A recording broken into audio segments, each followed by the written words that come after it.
ബാബാജി നമസ്കാരം. നമസ്തേ, നമസ്തേ. കുറെ ആയിട്ട് അങ്ങയെയൊന്ന് കാണണമെന്നും അങ്ങയുടെ ആ കൊടുങ്ങല്ലൂര് സംഭവം മുതൽ ഇങ്ങോട്ട് ഞാൻ കൃത്യമായിട്ട് ഫോളോ അപ്പ് ചെയ്യുന്നുണ്ട്. അങ്ങയെ കാണുന്നില്ല എന്നുള്ളൂ. കാര്യങ്ങൾ നമ്മൾ കൃത്യമായിട്ട് അറിയുന്നുണ്ട്. ഫോളോ അപ്പ് ചെയ്യുന്നുണ്ട്.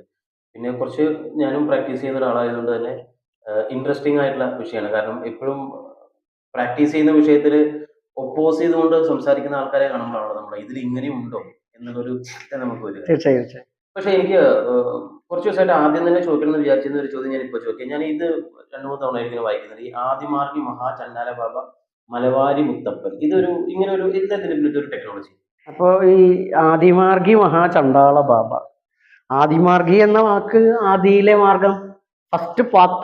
ഫസ്റ്റ് പാത്ത് എന്ന് പറയുമ്പോൾ മനുഷ്യൻ ഈശ്വരനെ കുറിച്ച് ചിന്തിച്ച് അതിനെ എന്താണ് ഈശ്വരൻ, എന്താണ് ആ പരമായ ദൈവസങ്കല്പം എന്ന് അറിയാൻ വേണ്ടി ഉപയോഗിച്ച പ്രകൃതിദത്തമായ ആദ്യമാർഗം.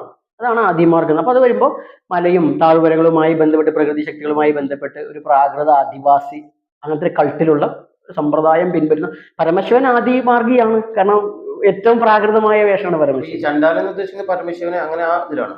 ശിവൻ എന്ന് നമ്മൾ മനസ്സിലാവാൻ വേണ്ടി പറയാണ്. ആദിയിലൊരു ഗുരു, ഇപ്പൊ തന്ത്രത്തിൽ ആദിനാഥൻ എന്ന് പറഞ്ഞ പോലെ ആദിയിലൊരു ഗുരു ശിവൻ എന്ന് അങ്ങനെ അടിവര ഇട്ട് കഴിഞ്ഞാൽ ആ ശിവനാണ് എന്നുള്ള വരും. അങ്ങനെയല്ല, ഈശ്വരനാമം ഓരോ ഭാഷയിലും ഓരോ രീതിയിലും പറഞ്ഞിട്ടുണ്ട്.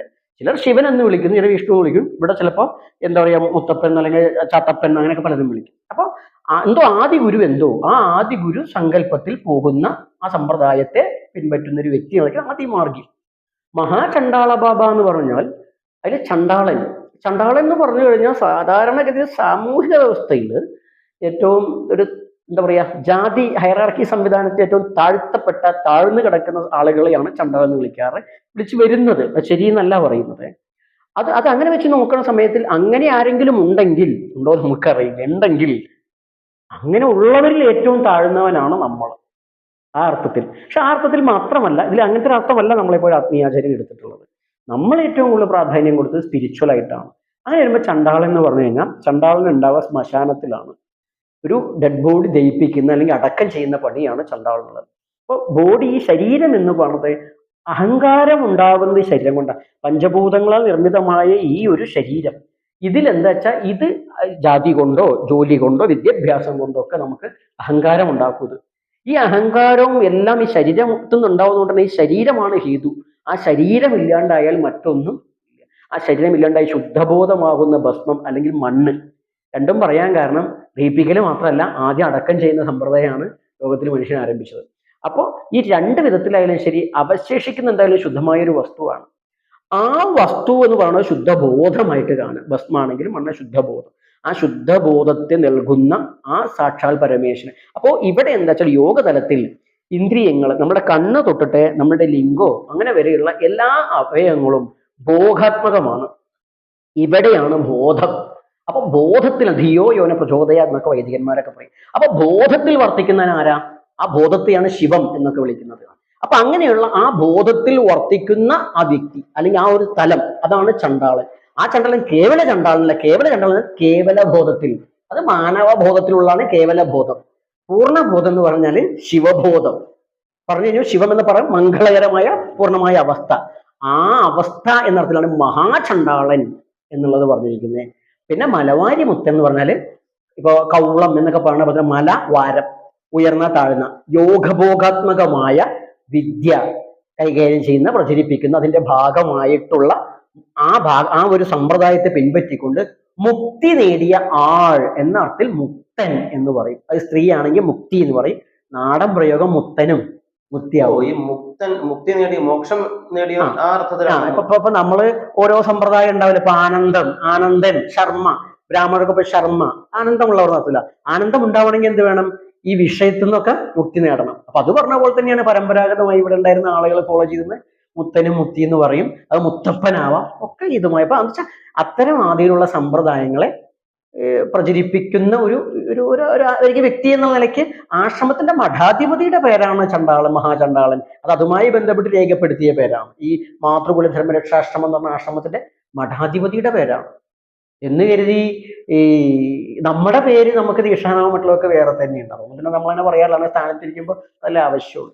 ഇപ്പൊ ഞാൻ തുടക്കത്തിൽ പറഞ്ഞു ചില വിഷയങ്ങൾ നമുക്ക് എപ്പോഴും ഇൻട്രസ്റ്റിംഗ് ആയിട്ട് പ്രത്യേകിച്ച് ഒരു ലേശം നമ്മൾ സാധാരണ ഞാനും അത് കുറച്ച് പ്രാക്ടീസ് ചെയ്യുന്ന ഒരാളാണ്. അതുകൊണ്ട് കുറച്ച് ലേശം അറിയാമെന്നുള്ളതുകൊണ്ട് ചോദിക്കുകയാണ്. നമ്മൾ നമഃശിവായ എന്ന് പറയുന്ന പോലെ ഇപ്പോൾ അങ്ങയുടെ ഈ ആശ്രമത്തിലേക്ക് കയറി വരുന്ന സമയത്ത് ഇവിടെ ഫ്രണ്ടിൽ ഞാൻ നമ ജീവായ എന്ന് എഴുതിയത് കണ്ടു. ഞാനത് ആദ്യമായിട്ട് കാണുകയാണ് ജീവിതത്തിൽ. അപ്പൊ എന്താണ് അതുകൊണ്ട് ഉദ്ദേശിച്ചതെന്ന് എനിക്ക് മനസ്സിലായില്ല. ഒന്നുമില്ല, ജീവശിവ എന്നാണ്. ജീവൻ തന്നെയാണ് ശിവൻ. അപ്പോ ശിവൻ എന്ന് പറഞ്ഞ് ഞാൻ പറഞ്ഞു കഴിഞ്ഞു. ശിവൻ എന്ന് പറഞ്ഞാൽ മംഗളകരമായ അവസ്ഥ, മംഗളകരമായി ഇരിക്കുന്നു എന്നുള്ള അർത്ഥമൊക്കെ ഉള്ളൂ. പരിപൂർണതയിൽ നിൽക്കുന്നവൻ, വർത്തിക്കുന്നു എന്നൊക്കെ അർത്ഥമൊക്കെ ഉള്ളൂ. പക്ഷെ ഇപ്പൊ എന്താ വെച്ചാല് ശിവൻ, ശിവം എന്നൊക്കെ പറഞ്ഞാല് ഒരു മതത്തിന്റെ അല്ലെങ്കിൽ ഒരു ദർശനത്തിന്റെ ഭാഗമായിട്ടൊക്കെയാണ് എല്ലാവരും കാണുന്നത്. അപ്പോ ഇപ്പൊ ഒരു മുസ്ലിം പോയിട്ട് ശിവൻ എന്ന് പേരിടില്ല, ഉം. അല്ലെങ്കിൽ ശിവൻ പോയി എന്ന് ആരും പറയില്ല, ജീവൻ പോയി എന്നേ പറയുള്ളൂ മരിച്ചു കഴിഞ്ഞാൽ. അപ്പൊ ജീവൻ എന്ന് പറയുന്നത് എല്ലാവർക്കും കോമൺ ആയിട്ട് ഉപയോഗിക്കുന്നത്. ജീവശിവ എന്നുള്ള പ്രമാണമുണ്ട്. അത് പറഞ്ഞു കഴിഞ്ഞ നേരത്തെ ബോധം, കേവല ബോധം മനുഷ്യബോധമാണ്, പരിപൂർണമായ ശിവബോധമാണ്, വെച്ചാൽ മംഗളപൂർണമായ അവസ്ഥ. അപ്പൊ അങ്ങനെ വരുമ്പോൾ നമ്മ ജീവായാണ്, ജീവനെ നമിക്കുന്നു. എന്താണ് ആ ജീവൻ?